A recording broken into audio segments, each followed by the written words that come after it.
प्रधानमंत्री ने कहा शरद पवार की एनसीपी को वोट दें। भोपाल में बीजेपी कार्यकर्ताओं के सामने पीएम मोदी ने किया ऐलान। आखिर क्यों एनसीपी के लिए वोट मांग रहे हैं प्रधानमंत्री? प्रधानमंत्री नरेंद्र मोदी भोपाल पहुंचे थे। उनका मध्य प्रदेश में कार्यक्रम व्यस्त था, लेकिन मौसम ने खेल कर दिया और पीएम भोपाल से निकल ही नहीं पाए।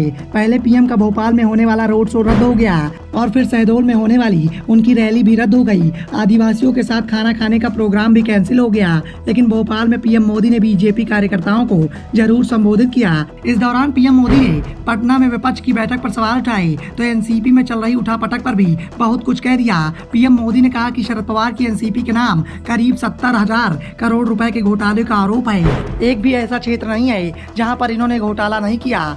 अब बीजेपी कार्यकर्ता थोड़ी कोशिश करें और इन घोटालों का मीटर बढ़ाएं। मीटर बढ़ाने का मतलब है कि पवार के दूसरे घोटालों को भी सामने लाया जाए। पीएम मोदी ने कहा कि शरद पवार को अपनी बेटी सुप्रिया सुले की चिंता है तो दूसरे नेताओं को अपने बेटा बेटी की चिंता है। सब एक दूसरे को बचाने में जुटे हुए हैं, सबको परिवार की चिंता है। पीएम मोदी ने कहा कि आपको गांधी परिवार की बेटे बेटियों का भला करना हो तो कांग्रेस को वोट दे दीजिए। आपको शरद पवार की बेटी का भला करना हो तो एनसीपी को वोट दीजिए। आपको लालू यादव के परिवार के बेटे का भला करना हो तो आरजेडी को वोट दे दीजिए। आपको मुलायम सिंह यादव के बेटे का भला करना हो तो समाजवादी पार्टी को वोट दे दीजिए।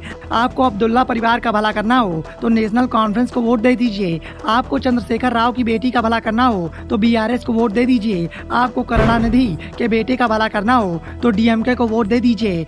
लेकिन मेरी एक बात ध्यान रखें, आपको अपने परिवार के बच्चों का भला करना है तो बीजेपी को वोट दीजिए। परिवारवाद के नाम पर पीएम मोदी ने दूसरों दलों के साथ साथ एनसीपी को भी घेर लिया। वैसे इस समय एनसीपी के अंदर पहले से ही घमासान मचा हुआ है। चाचा भतीजे आमने सामने हैं। अजीत पवार ने नेता प्रतिपक्ष की कुर्सी छोड़ने का ऐलान कर दिया है। फैसला शरद पवार को लेना है जो पार्टी के चीफ हैं। पवार ने अपनी बेटी को भतीजे के आगे प्राथमिकता दी है और बेटी सुप्रिया सुले को पार्टी का कार्यकारी अध्यक्ष भी बना दिया है। ऐसे में शरद पवार पर जब पीएम मोदी ने निशाना साधा तो सुप्रिया सुले का नाम भले नहीं लिया, लेकिन पवार की बेटी बोलकर साफ कर दिया कि निशाना सुप्रिया सुले ही थी। पीएम मोदी के इस हमले का जवाब शरद पवार ने कहा कि 15 विपक्षी दलों की एकता उन्हें पच नहीं रही है। सुप्रिया सुले का नाम लेने की कोई जरूरत नहीं थी, वह ऐसी किसी संस्था से संबंधित नहीं रही हैं। विपक्षी दलों की एकता देखकर पीएम मोदी और बीजेपी बौखला गई है। पवार के बयान का समर्थन करते हुए वंचित बहुजन अघाड़ी प्रमुख और बाबा साहब अम्बेडकर के पोते प्रकाश अम्बेडकर ने कहा कि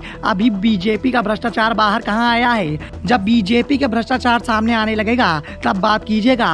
अभी तो बीजेपी के खिलाफ कोई मामला होता है तो उसकी जांच नहीं होती है। पीएम मोदी ने जब भ्रष्टाचार का जिक्र किया तो कांग्रेस ने भी सवाल उठा दिए। वैसे ये साफ है कि पीएम मोदी ने भोपाल से अब विधानसभा चुनाव का शंखनाद कर दिया है। पीएम मोदी का भोपाल का कार्यक्रम दौरा शुरू भी नहीं हुआ था कि उनका दूसरा दौरा तय कर लिया गया। पीएम अब 1 जुलाई को एक बार फिर से मध्य प्रदेश जाएंगे और मौसम के चलते जो कार्यक्रम उनके नहीं हो पाए हैं वही कार्यक्रमों का संचालन पीएम मोदी के द्वारा किया जाएगा। 1 जुलाई को शहडोल जाएंगे जहां आम सभा को संबोधित करेंगे और आदिवासी समुदाय के घर जाने का कार्यक्रम भी होगा। दरअसल मध्य प्रदेश में 19% के करीब आदिवासी आबादी है। 70 सीटों में निर्णायक स्थिति में है। ऐसे में कांग्रेस और बीजेपी दोनों की नजरें आदिवासी समुदाय पर टिकी हुई हैं। बीजेपी पीएम मोदी के सहारे आदिवासी समुदाय को अपने पाले में लाने की कवायद कर रही है। अब देखना ये होगा कि इस कशमकश में कौन किससे कितना आगे निकल पाता है। Bureau report the Dhakad news.